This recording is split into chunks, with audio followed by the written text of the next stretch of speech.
What it do, guys? Manjoume here, and today we'll be doing an unboxing of the Sony Xperia XZ smartphone.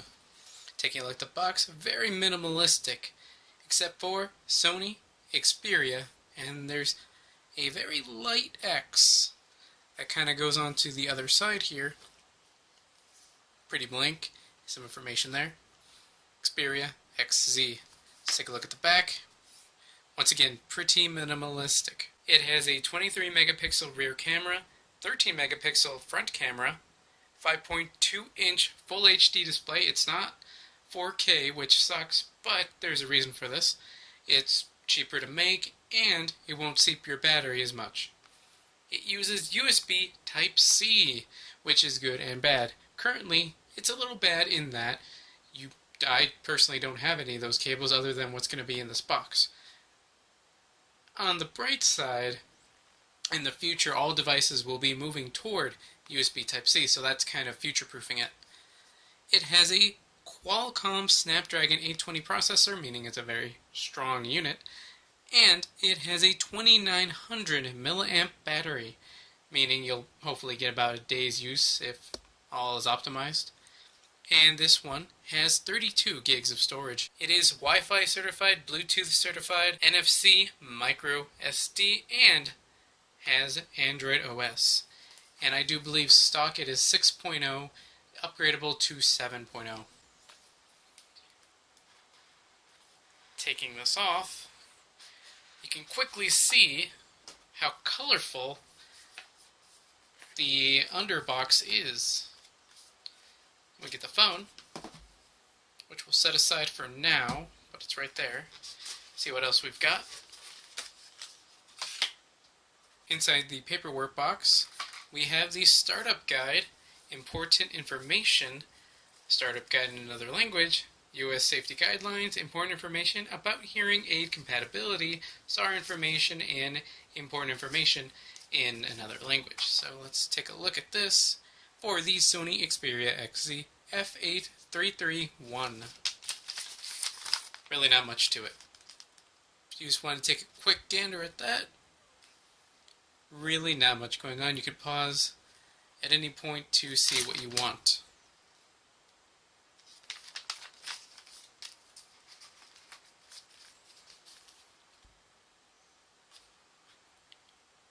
Next, we'll take a look at the USB cable, which, as we read earlier, is USB Type-C.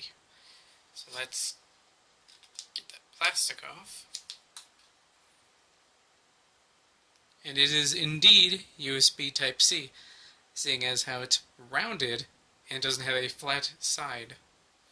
Is it 3.0? It is not. If it were 3.0, I do believe it would have a blue-black bar in the inside there. So that kind of sucks, but it feels like a good quality cable, and it is USB Type-C, which is what this unit uses. The power brick itself, one thing I do want to commend Sony for is having this plug on the top, meaning it plugs in and goes straight to whatever you want. For me, this would be on the floor, going up to my bed or to a desk.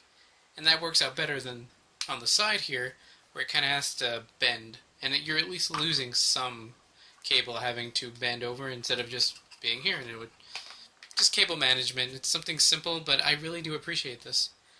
As well as what looks to be a lightning bolt and a P lightning bolt 2.0. I'm guessing this is some kind of quick charging brick, which is also really cool.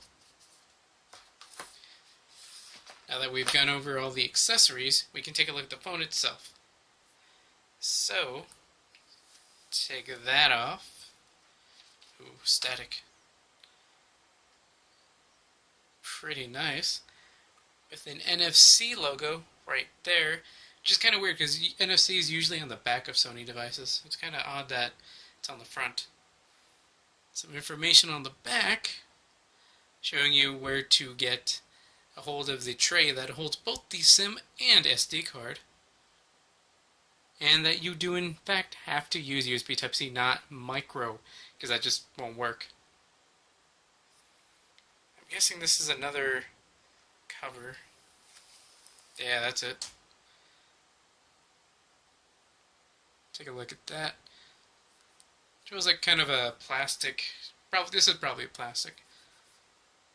And you have a strip here, and I do believe that's where the antenna is.